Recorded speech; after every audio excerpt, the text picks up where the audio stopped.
के अंदर इतनी गुण है, सर्वोपरि है, श्रेष्ठ है, महान है, अन्यथा एक पशु के बराबर भी नहीं है ना।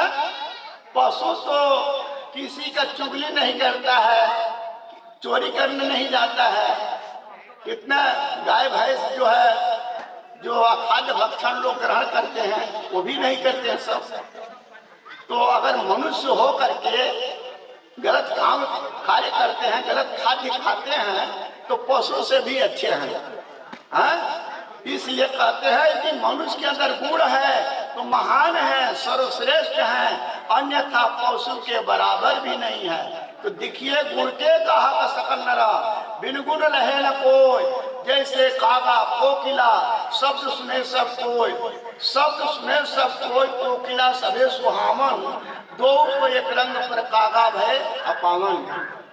कहे कहे गिरधर कविराज सुनाए ठाकुर मन के, बिन गुण रहे न कोई, सहज नर गाह गुण के। गुण का ही कीमत होता है, इसलिए हमें गुणवान बनने की जरूरत है, और गुणवान बनने के लिए गुणी का संगत जरूरी है। में सुतु ही कहते हैं।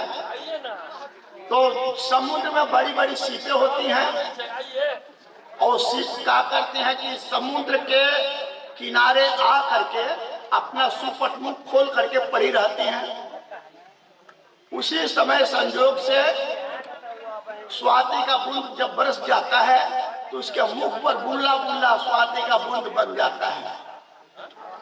और उसी समुद्र से एक सकुच मीन होती है, मछली, जिसके 4 पैर होता है, 2 मुख होता है, 8 पंख होता है। उस मछली का नाम है सकुच मीन। और सकुच मीन का एक मुख जो है भोजन करने के लिए होता है, और दूसरा में पारस होता है।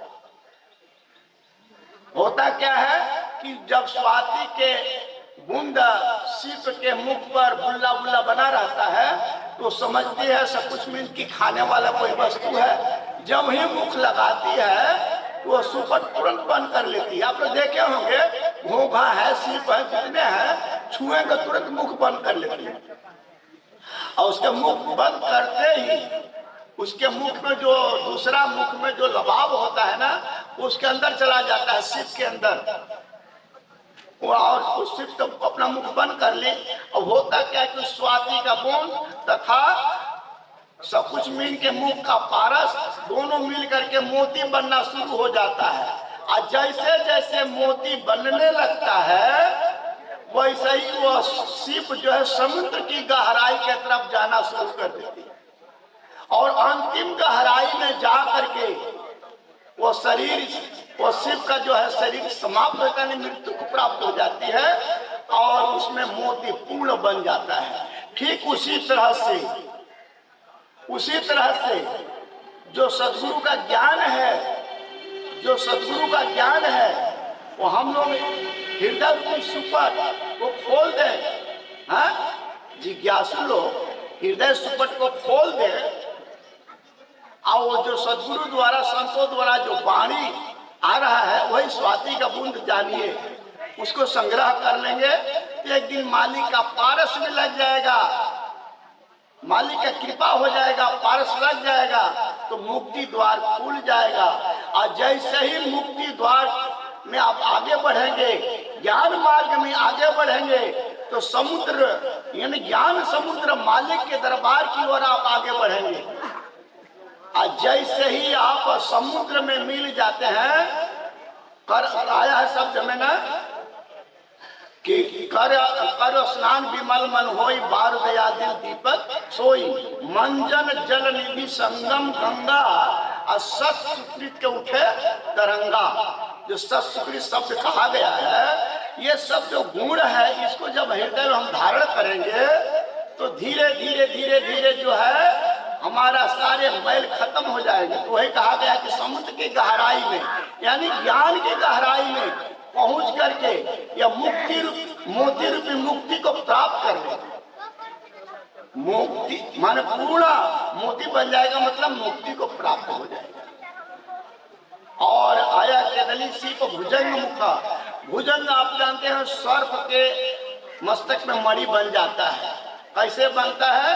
तो बताया गया है कि हजारों बरस जो सर्प किसी को डसता नहीं, बच्चा पैदा नहीं करता, तो विष से मात जाता है। अब कितने तो सर्प मलयागिरी पर जाकर के जो है चंदन के वृक्ष से लिपट जाते हैं, कुछ बिल में पड़े रहते हैं, संयोग से बिल से बाहर निकले उसी समय स्वाति का बुद्ध जब बरस जाता है, उनका मस्तक पर पड़ जाता है, तो वही विष जो है शीतल हो जाता, मणि रूप धारण कर लेता है। ठीक उसी तरह से हमारे आपके अंदर भी जैसे 20 रूपी काम, क्रोध, लोभ, मोह, मद, ममता, छल, कपट, चतुरावट, दंभ इत्यादि, ये 20 रूप है। इसको जब आप संजो लेंगे, कार्य में नहीं लगाएंगे, काम है, क्रोध है, सब कुछ है तो, लेकिन इसको व्यवहार में आप नहीं लाए, इसको आप संभाल लिए। एक दिन जिस दिन मालिक का कृपा हो जाएगा तो फिर आप शीतलता को प्राप्त करेंगे, आपके अंदर ज्ञान की मणि हो जाएगी और उस मणि से आप मंथर बन जाएंगे, महान बन जाएंगे। इसलिए इन गुणों, ये गुण तो रहबे ही करेगा, सबके अंदर है, पर इसे संभालना पड़ेगा, है ना। जब इन विषयों को हम संभाल लेंगे तो हम भी एक दिन मणिधर बन जाएंगे, प्रकाशवान हो जाएंगे, ज्ञानवान हो जाएंगे, महान हो जाएंगे। तो आप देखिए मलयागिरी पर्वत का जो बात बार बार कहा जाता है, मलयागिरी रूपी यहाँ संत महात्मा ही है ना। मलयागिरी से जो पर्वत परिमल पहुंच चलता हो तो चलता ही है, लेकिन यहाँ आपके सामने वर्तमान में संत महात्मा हैं जिनके मुख से अमृतमय वाणी उदित होती है और सभी के कान में प्रवेश करता है, लेकिन किसी के समझ में आता है, किसी के समझ में नहीं आता है। होता क्या है, जैसे मलयागिरी पर्वत से जब परिमल पवन चलता है तो आसपास के सभी पेड़ों को स्पर्श करते हुए आगे बढ़ता है, पर सभी पेड़ चंदन नहीं बनते। बनते कौन है? जो सारेदार हैं, निषधु हैं, वही चंदन बनते। और जो कोलदार और रेशेदार हैं, ये चंदन नहीं बनते। कोलदार माने खोखला, रेड़ है, नरकट है, पपीता है, बांस है, जितने में पोल है, खाली है स्थान, ये चंदन नहीं बनते। ठीक उसी तरह से वाणी तो संतों की सभी सुनते हैं, पर जिनके अंदर खोखलापन है वह संत की वाणी को हृदय में धारण ही नहीं कर पाते हैं, वो चंदन महान नहीं बन पाते, शीतलता को प्राप्त नहीं कर पाते। और दूसरा है रेशेदार। रेशेदार यानी जिसके अंदर छल कपट भरा रहता है। जिनके अंदर छल कपट भरा है तो अपने आप को बहुत आगे समझता है और बार बार संतों को नीचा दिखाने की कोशिश करता है। जो व्यक्ति ऐसा सोचेगा वो कितना ही विद्वता को प्राप्त कर ले, वह पारस नहीं लग पाएगा, वो महानता को प्राप्त नहीं कर पाएगा। विद्वता एक अलग चीज है, विद्वता एक अलग चीज है, और संत लाइन एक अलग चीज है, भक्ति एक अलग चीज है। भक्ति से ही शक्ति मिलती है, लेकिन भक्ति तभी पूर्ण होती है जब हमारे अंदर भाव बनता है। और भाव किसे कहते हैं?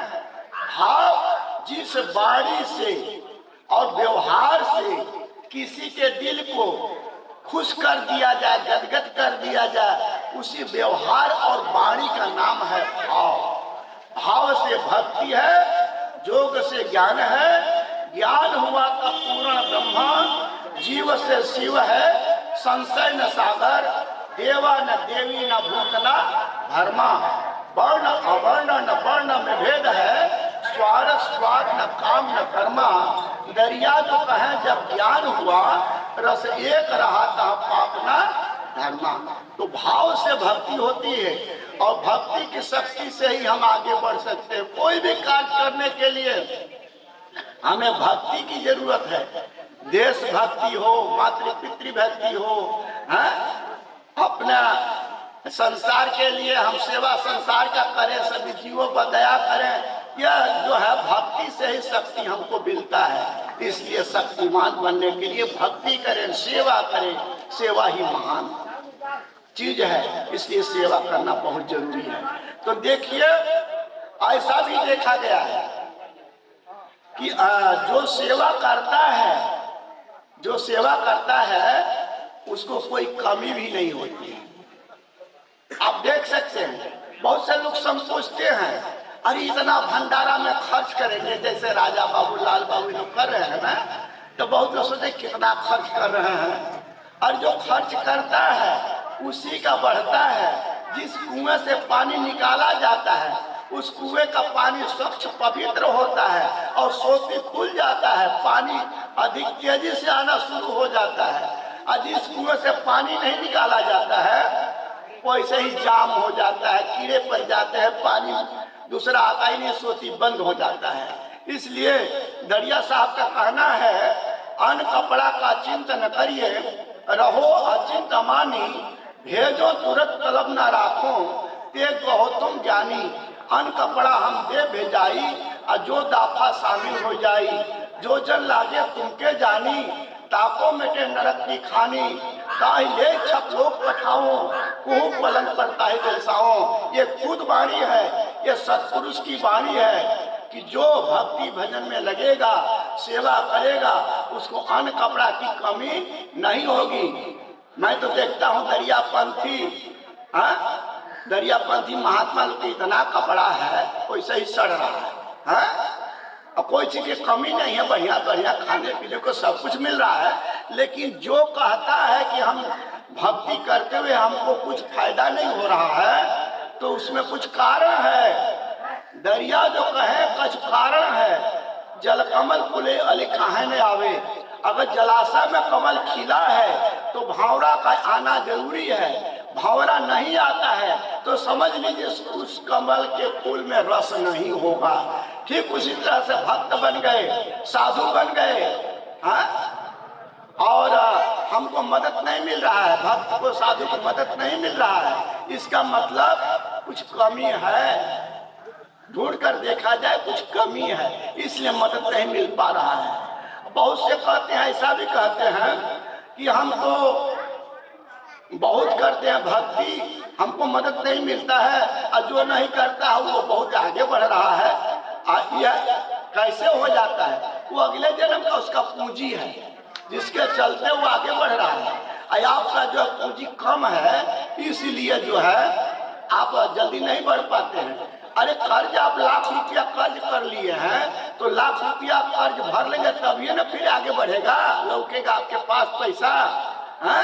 तो जो पहले जन्म का कर्म किया है, जन्म जन्म कर्म की नो सोई संग लागा, देह दे धरी धरी मर जे करे अभागा। तो जो पहले जन्म का कर्म कर लिए हैं उसको भोगना पड़ेगा। कुकर्म किए हैं तो कुछ भोगना पड़ेगा, और सुकर्म जो किया है उसको तुरंत लाभ दिखाई पड़ने लगेगा। इसलिए संकोच न करिए, फायदा जरूर होता है।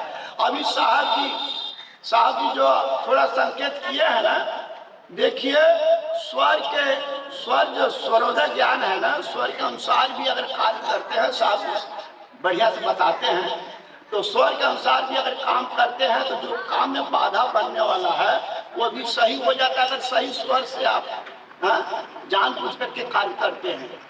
मैं यहाँ तक देखा हूँ कितने लोग फोन करते हैं कि हम बहुत परेशान हैं, और यहाँ बता दिया जाता है कि इस तरह से आप दाखिल कर दीजिए, ये कर दीजिए, जुक्ति जुगाड़ कर दीजिए, उनको मदद मिल जाता है।